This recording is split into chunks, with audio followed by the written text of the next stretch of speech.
We were scared. There was dehydration, IVs, jellyfish, boat-to-boat transfers, no porta potties in a jungle. What happened when there were no porta potties? Can you expound on that? Yeah, I can. You held it. Okay, everybody, this is Entertainment Weekly's Around the Table, and we are here with the lovely cast of The Lost City. Aaron and I are the directors of this show, and we're so happy to be talking to you guys today. Here we are, a bunch of Oscar winners talking about our soon-to-be Oscar contending. Why are you talking with that cadence? What's happening? I'm trying to get another job in case this movie doesn't work out where I announce or introduce you at things. Yeah, it doesn't translate the way you think it does. It's not as good as I think you think it is. Oh, this isn't working really well for you? You led me straight to the Lost City. Now, prepare to die. There were just hundreds of snakes in this temple just waiting for us to show up. What? Why aren't they biting that guy? This is ridiculous. Delete. So we have this amazing cast here.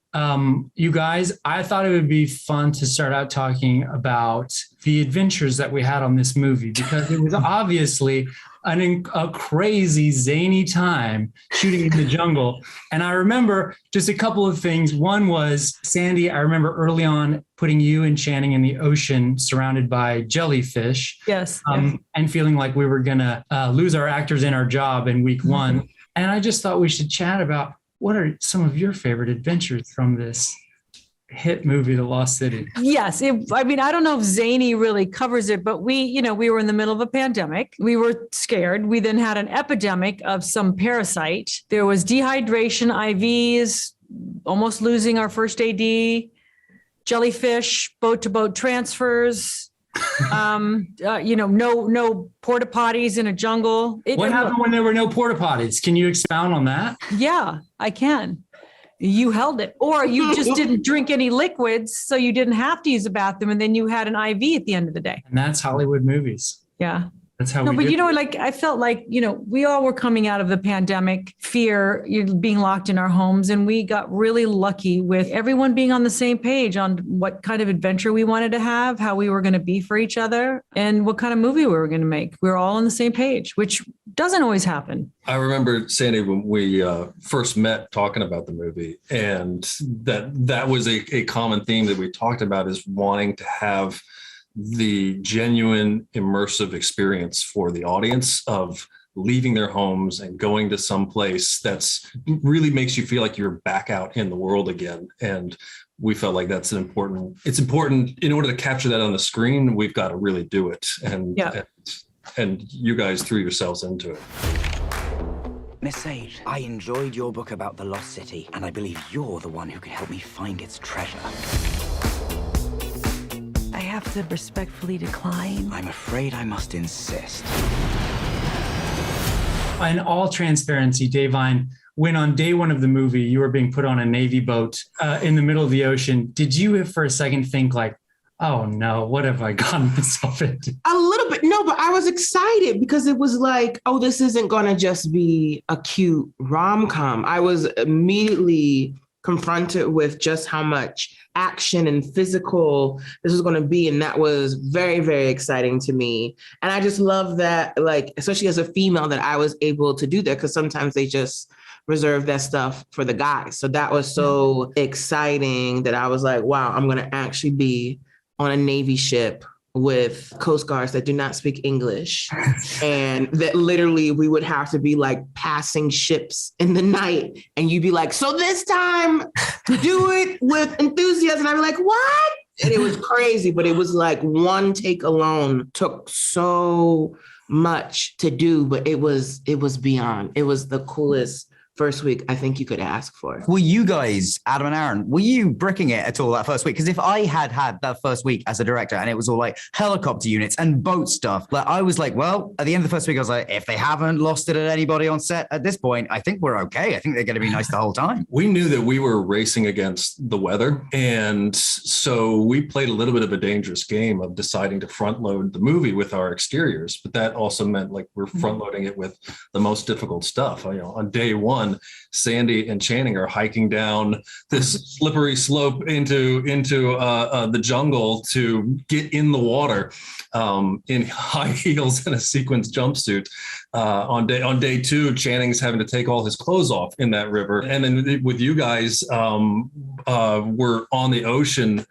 Our first day of shooting with you, I think Adam and I thought, oh no, we're just gotten Daniel here and we're going to throw him in the Now we're ocean. going to kill him. We're going to lose him. And then leave him in a cave and pull the boats out for 5 hours and just point cameras into the cave and not think like, what's Daniel going to do for a bathroom in that cave? Corner of the cave. Corner of the That's cave. the title of his new book. Corner of the cave. Corner of the cave. That's an old actor's saying. Corner. Yeah. Of the cave. Oscar, how is it for you coming in as like you're also, I think, the only person in the movie who had a role created for them because of your legendary comic status. How was it? Did you feel like you had gotten in over your skis when we threw you on a boat on the ocean in day one? I had the same experience Daniel had. I was amazed, and I told my wife first, I'm like, we didn't have an accident today. And I don't know how that didn't happen. There were so many boats. When the people watch the movie, they'll see like one boat, whatever, or two boats. On the day, there were like 12. A lot of boats. Divine. And then we were talking about this earlier this morning, and then we had to jump from boat to boat to get her to the boat that she had to be on, and then me to the boat. And it seemed like there was always an extra boat. Like, why are they making me go on this boat? And then the next, can I just go to the boat I have to go to? No, go on this boat. Then that boat. Why is there an extra boat in the middle? That's Marine protocol. Yeah. That's So that was amazing to me that no one got hurt. I'm like, oh, they must know. These boys must know what they're doing. we just kept saying, we need more boats. And it made everyone go like, oh, these guys are like Michael Bay. They're crazy. They want a bunch of stuff. Like these guys want so many boats. There was a guy on a jet ski. Yeah. And then he had his interpreter next to him. So there's two guys. Yeah. Because it's Spanish, and then you need a guy to speak. That's actually where we met Patti Harrison, because Patti was just a tourist on a ski-doo, and she was just going around in circles around the boats. And we were like, I like the look of that girl. Do you remember that? She's the only one who Yeah, I wanted Yeah. to see what was going on. She's right here. Patty. I was out on my skidoo that day, and I saw a bunch of stuff happening out in the water, and I was like, what's going on over there? So I went over there. And there's a movie, and then they asked me, they said, do you have $400? You can be in our movie. And I said, here it is. And your entire part, correct me if I'm wrong, was improvised. You just went out there and you just spoke words. I was improvising. I was speaking what was on my mind. Yeah, you saved the day. We had a scene that we wanted to shoot, and Paramount's like, "I'm sorry, we're out of money." And we're like, "Where are we going to come up with $400?" Paid, and then you got the part in the movie. Loretta Sage is missing. I'm gonna rescue her. I just want her to think of me as more than a cover model. Let's start living dangerously. Alan, what are you doing here? We're here to save you. I'm certified CPR, I'm certified CrossFit. I have snacks. Sandy, a lot of people are interested in your wardrobe in this film. I don't know if you've gotten any questions about it, but from day one, us throwing you in the water in that sequence jumpsuit. The first water, not the jellyfish water. The river water and the high heels. And something that Aaron and I have talked about a lot that was so impressive to us was that with the high heels and with the jumpsuit, we kept trying to come up with ways to make it easier for you. Yes. And you would say, no, I have to wear the high heels because it's funnier. And I learned a lot actually from that because it really was funnier. Yeah, there's nothing funny about someone who's comfortable. This is true. Yeah. So those heels, everyone asks about the jumpsuit. And I'm like, don't ask about the jumpsuit. It was the heels that about killed me. And I knew I couldn't complain because you guys always tried to get a flat shoe version into the script. And I was like, nope, it's got to be the heels. And I knew at that point that I couldn't complain. So I just suffered in silence in the corner. But I think it totally worked. I mean, climbing the side of a cliff wouldn't have been funny had I been in sneakers. I love everybody's wardrobe in this movie. Yeah. And Marlene. I love the fact that everybody's wardrobe goes through some degree of transformation. Like it tells you about where the character started and it tells you about where they ended. I saw Sandy on one of those boats the first day of shooting. I was on a boat, one of those many boats that were out there, and she came from shooting something, and she saw me, and she's like, "Hi." And it looked like she was thrown out of an airplane. Her hair and she was like, "Hi," and I'm like, "Oh my God, what are they doing to this poor woman?" but she insisted. You signed up for it, Sandy. Your idea. Do you hear me complaining, Oscar? No. We talked early on in the process, Sandy. I remember talking about how you can see the progression of a character through the progression of their hair and their clothes. And like Out of Africa, Meryl Streep, you see where she starts in that movie, and you have this great iconic moment of her hair just being a mess. And for all of you, there's that journey that we watch happen, Daniel, like, you know, where you start with this spotless white suit. And by the end, you're slicked with mud, standing in the ocean, in water, like a complete deconstruction of this character. And Sandy, with you, even like we meeting your character in a home in like these very cozy clothes that feel cocooned. And Because then Marlene says death by cashmere. Yeah, exactly. And then the journey alone that sequin jumpsuit goes on before you get to where your character really begins to become the embodiment of who she's been writing, the version of herself she's been kind of dreaming of. No, Marlene Stewart, our costume designer, if you look at her IMDb, your mouth drops. And you go, she created all these iconic moments for people in their careers because of her skill set in terms of how a wardrobe can become a character or a uniform or like a she's unbelievable. And it was funny, like what we thought would be very challenging wasn't. And what became challenging, like Patti's wardrobe, like the discussion about what Patti is going to be wearing on top with the pink pants was like, we're day 5 of what is Patti going to, is it the leopard? Is it like, we're like, what is happening? But it was everyone's wardrobe became such big conversations. And I realized we got to remember we were in a pandemic. We're still in a pandemic. Nothing was being manufactured. Nothing had multiples. Nothing was available. What you got, what was already out there, unless you built it. And you know, we did remote fittings with Davine, right? I mean, you were over there in New York. We were praying that you'd be happy that we get some, like, it was done in a vacuum. And yet somehow, because of her genius, it all came together and every piece was exactly where it was supposed to be, and it functioned exactly how it was supposed to function. I still don't know how she did it. Everybody's distinctive and iconic. This is like your book. We're on a Love More and Dash adventure right now. I'm gonna help you out a little bit. Let's go. What are you doing? Don't do that. Oh God, get out of there. This is not a romance novel. Jungles eat people like us. Ah, what is that? Get it off. Please. I can feel him sucking my soul. Ripper like a bandit. Don't make that sound. Feels like there's more. Holy Mother of God.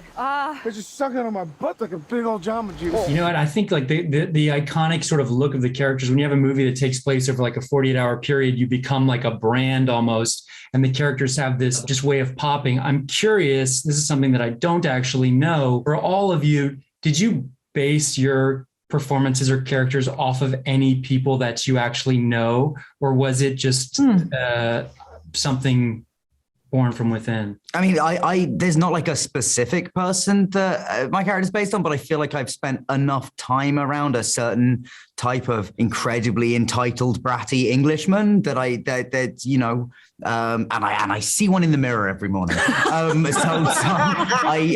know, that was definitely like there's stuff to pull from there, if not like an actual person for sure. Obviously, these characters, they're heightened elements, and they're maybe things that are likable and not likable. But for any character to work, I think there has to be something in there that's relatable, that you can empathize with or connect with. And I'm curious, open it up to the room, if there are things that stand out about your character that you were able to latch on to as, this is what I like about this person. This is what this person can like about themselves. I liked how, I really connected and liked how ferocious, can we curse? I don't know. Yeah. Ferocious. Entertainment Weekly has requested that we curse a little bit. Okay. I liked how ferocious and as much of a badass she was in the business of it all. I love this idea that she was working side by side with another equally fierce woman who just is like, you know what I mean, in the lull. She's having her moment, but that she knows this woman and the potential of what she is and how she's continuously trying to motivate and then invest in her. I really, really enjoy that. I would say if a little bit of my own publicist because she's just so talented. I would say that Beth is more feisty. Yeah, I think that I love that dynamic and how she's not willing to get messy for the sake of her client, but ultimately her best friend. And Oscar, you are a smuggler, right? Right. I am. My guy was the cousin of the guy of Ramon from The Proposal. They're cousins. And one guy went to Alaska and the other guy went to the whatever island we were on, whatever place in the Caribbean. And so, but they still stay in touch, pen pals. They're old school. Do they realize how much back and forth, but they're in touch? They realize how similar they look to each other? Yeah, they're cousins from two brothers married two sisters. So they're double cousins. Okay. That's how that happens. Which is funny, but true. My mother and my aunt are sisters and my uncle and my father are brothers. Wow. Anyway. I mean, one of my favorite moments of the story is that before we even, as soon as, the knees, you guys came on board, the demand was you need to write a role for Oscar Nunez. That's sorry. I just want to be in the same with no one checking to see if you were available. I mean, it's like nobody. And then we got to the place and I looked at Paramount. I was like, what do you mean he's taking on another job? We wrote a role for Oscar Nunez. So I'm so glad that your cousin was able to give you the role. Yeah. And because he wasn't available. Because you're freaking awesome, Sandra. We're so close. I could actually find the lost city. If I don't get to this island, my friend and her cover model are going to die. I am driving. I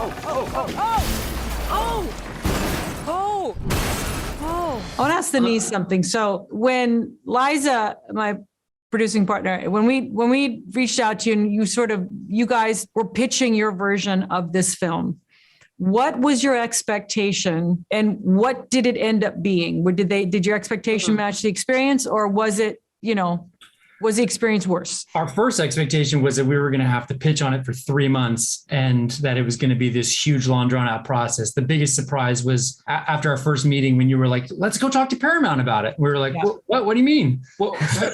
And you were like, do you normally do a better pitch than this? And we're like, yeah. And like, well, do that for Paramount.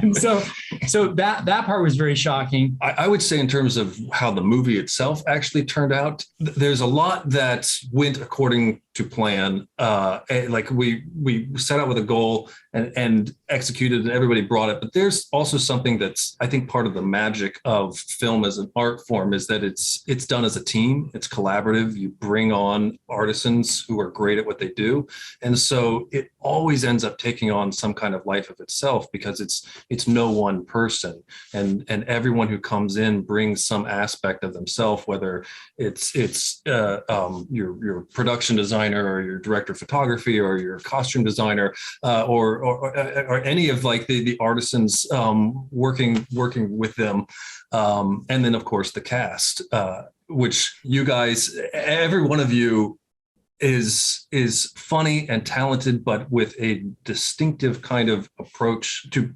embodying a character. But one of the things you all had in common is that you were open to playing and discovering together and trying things out. And so there's a degree of the unknown that's inevitable when you're willing to play and explore and just kind of find out what this movie can be.